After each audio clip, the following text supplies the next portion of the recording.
Hello and Assalamualaikum. Saya Cikgu Siti Aisyah binti Muhammad daripada SMK Katau. Hari ini kita akan membincangkan bab yang pertama iaitu fungsi dan persamaan kuadratik dalam tingkatan 4 KSSM untuk tajuk 2021. Teruskan menonton untuk mengetahui apa itu ungkapan kuadratik. Okey, hari ini kita akan berada dalam bab yang pertama iaitu fungsi dan persamaan kuadratik dalam satu pemboleh ubah. Standard pembelajaran yang kita nak belajar hari ini ialah pelajar dapat mengenal pasti dan menerangkan ciri-ciri ungkapan kuadratik dalam satu pemboleh ubah. Okey, apa itu ungkapan kuadratik? Ungkapan kuadratik dalam satu pemboleh ubah ialah ungkapan yang kuasa tertinggi pemboleh ubahnya ialah 2. Secara generalnya, kita boleh tulis ungkapan kuadratik dalam bentuk AX kuasa 2 tambah BX tambah C dengan keadaan A, B dan C ialah pemalar dan A tidak sama dengan sifar, manakala X ialah pemboleh ubah. Pemboleh ubah boleh jadi apa-apa huruf mengikut kehendak soalan. Sebagai contohnya, selalunya kita akan guna pemboleh ubah X, ataupun kadang-kadang kita boleh guna M, F dan sebagainya. Okey, kita tengok. Secara amnya, kita tulis ungkapan kuadratik dalam bentuk am iaitu AX kuasa 2 tambah BX tambah C. Terdapat dua syarat untuk mengenal pasti sama ada sesuatu ungkapan itu adalah ungkapan kuadratik atau bukan. Dia kena memenuhi dua syarat ini. Okey, syarat yang pertama ianya hendaklah kuasa pemboleh ubah tertinggi adalah 2. Sebagai contoh, X kuasa 2, Y kuasa 2. Yang itu adalah kuasa pemboleh ubah tertinggi adalah 2. Kalau X kuasa 3, kuasa yang tertinggi, kuasa pemboleh ubah tertinggi untuk X kuasa 3 adalah 3. Jadi, kita sedia maklum bahawa ungkapan itu tidak menepati syarat yang pertama. Okey, syarat yang kedua adalah ianya hanya melibatkan satu pemboleh ubah sahaja. Okey, sebagai contoh, dalam satu ungkapan X kuasa 2 tambah X, kita tahu pemboleh ubah yang terlibat adalah X sahaja. Hanya melibatkan satu pemboleh ubah sahaja. Jadi, contoh untuk yang bukan yang tidak menepati syarat yang kedua ini adalah X sama dengan X kuasa 2 tambah Y. Jadi, kalau kita lihat dekat sini X tambah Y, ianya melibatkan dua pemboleh ubah iaitu X dan Y. Jadi, X kuasa 2 tambah Y itu bukan ungkapan kuadratik kerana ia tidak memenuhi syarat yang kedua. Okey, sekarang kita tengok contoh. Okey, tengok contoh yang pertama ni. Tentukan sama ada ungkapan yang diberikan berikut adalah ungkapan kuadratik ataupun bukan. Okey, langkah yang pertama sekali bila kita dapat soalan ini, kita kena tengok syarat yang pertama. Syarat yang pertama tadi adalah mempunyai kuasa pemboleh ubah yang tertinggi adalah 2. Sekarang kita tengok kuasa pemboleh ubah yang tertinggi sekarang, yang paling tinggi sekarang adalah 2. Jadi, adakah ia memenuhi syarat yang pertama? Jadi, ianya memenuhi syarat nombor 1. Okey, adakah ia memenuhi syarat yang kedua? Syarat yang kedua pula sepatutnya ia mempunyai hanya satu sahaja pemboleh ubah. Okey, kita tengok dalam soalan sekarang ada berapa pemboleh ubah yang kita dapat dalam soalan. Okey, hanya ada satu sahaja pemboleh ubah yang kita dapat dalam soalan. Okey, iaitu X. Ada lagi tak huruf lain? Tak ada kan? Kalau sekiranya tak ada, jadi adakah ia memenuhi syarat yang kedua? Okey, ianya adalah memenuhi syarat yang kedua. Bila kedua-dua syarat ini dipenuhi, kita tahu jawapan itu adalah ungkapan kuadratik. Okey, cikgu harap jelas sampai sekarang. Okey, sekarang kita tengok contoh yang kedua pula. Okey, kita pergi kepada contoh yang kedua. Okey, sekarang adakah ianya memenuhi syarat yang pertama? Syarat yang pertama adalah mempunyai kuasa pemboleh ubah yang tertinggi adalah 2. Okey, ini kuasa 2.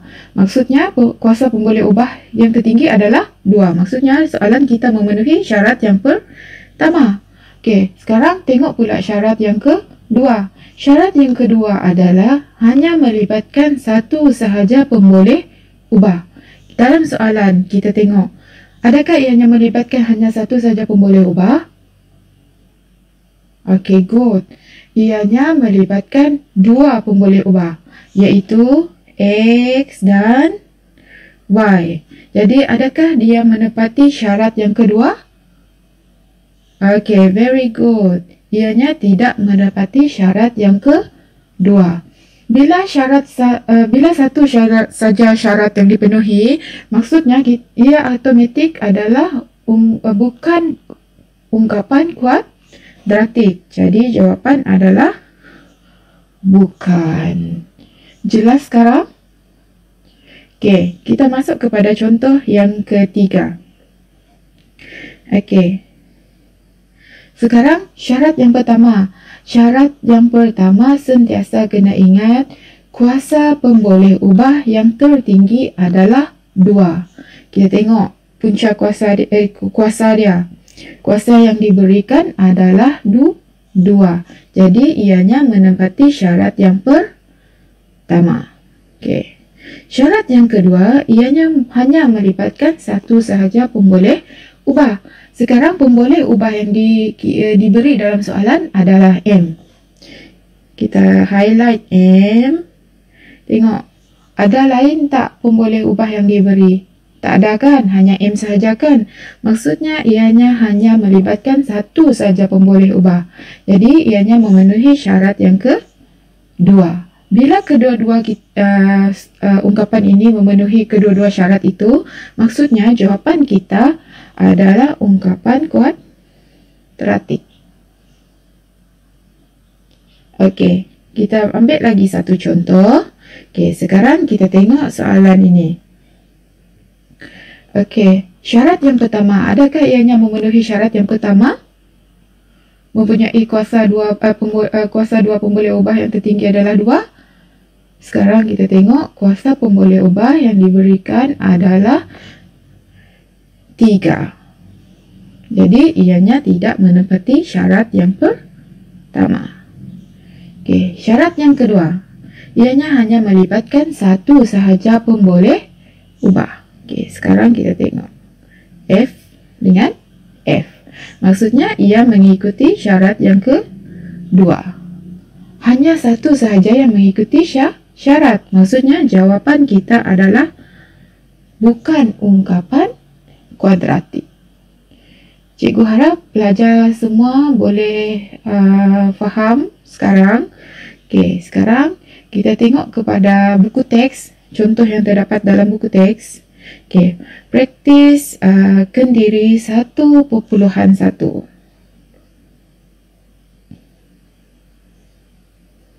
Okey. Tentukan sama ada setiap ungkapan berikut merupakan ungkapan kuadratik dalam satu pemboleh ubah atau bukan.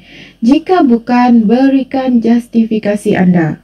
Okey, dalam soalan ini, dia nak kita tentukan sama ada sesuatu itu adalah ungkapan kuadratik ataupun bukan. Sekiranya bukan, dia nak kita beri justifikasi jawapan. Okey, sekarang kita tengok yang pertama. Adakah yang pertama ini memenuhi syarat yang pertama, iaitu mempunyai kuasa pemboleh ubah tertinggi adalah 2. Jadi dalam soalan ini dia memenuhi syarat yang pertama. Adakah ianya memenuhi syarat yang kedua, iaitu hanya melibatkan satu sahaja pemboleh ubah? Dalam soalan ini dia pun menepati syarat yang kedua. Bila ianya menepati kedua-dua syarat, maksudnya soalan kita jawapan kepada soalan kita adalah ungkapan kuadratik. Terus tulis ungkapan kuadratik.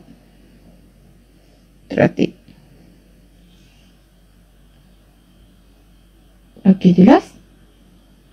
Okey.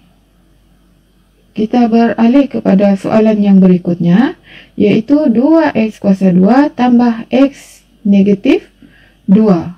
Sekarang kita tengok kuasa 2 yang tertinggi. Okey. Yang pertama sekali adalah 2.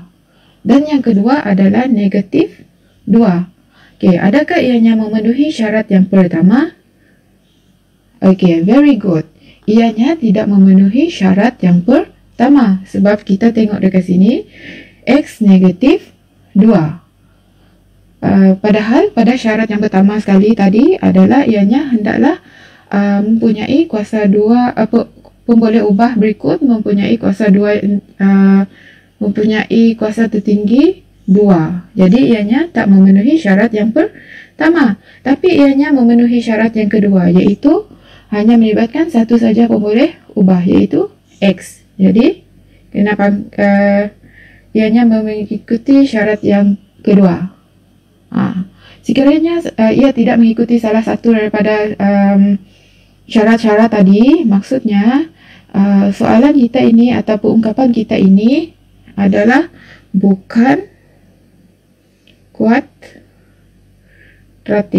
ataupun bukan ungkapan kuadratik. Bukan ungkapan kuadratik. Okay. Adakah soalan kita, jawapan kita berhenti sampai situ saja? Ya, tak. Jawapan kita boleh berhenti sampai situ saja. Sebab dalam soalan tadi dia cakap, jika bukan, berikan justifikasi. Jadi, justifikasi untuk jawapan ini ialah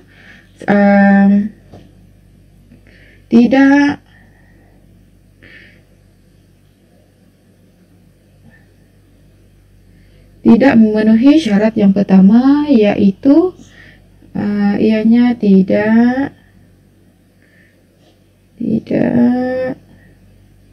mempunyai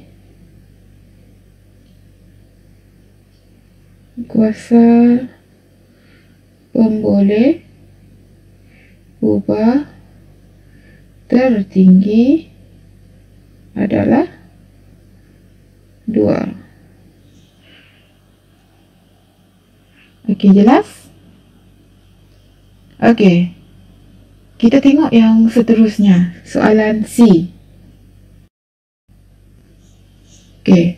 Kalau soalan C ini, kita boleh tengok, dia bagi kita adakah ianya menepati syarat yang pertama, iaitu nilai pemboleh ubah tertinggi adalah 2. Ya, dia memenuhi syarat yang pertama. Adakah ia memenuhi syarat yang kedua, iaitu hanya mempunyai satu pemboleh ubah sahaja? Okey, sekarang kita tengok ada 2 huruf yang terlibat dekat sini, iaitu Y dan X. Maksudnya ada 2 pemboleh ubah. Maksudnya soalan ini tidak menepati syarat yang kedua.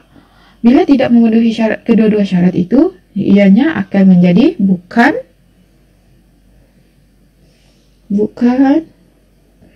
ungkapan kuadratik. Okey, berikan justifikasi anda. Okey, apa justifikasi yang nak kita jelaskan dalam soalan ini? Okey, good.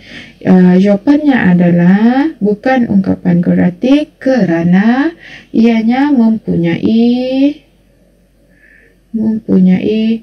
2 pemboleh ubah.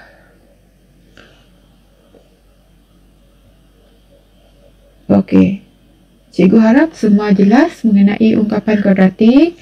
Okey, cikgu nak simpulkan semula dekat sini, iaitu ungkapan kuadratik kita boleh tulis secara amnya dalam bentuk AX kuasa 2 tambah BX tambah C.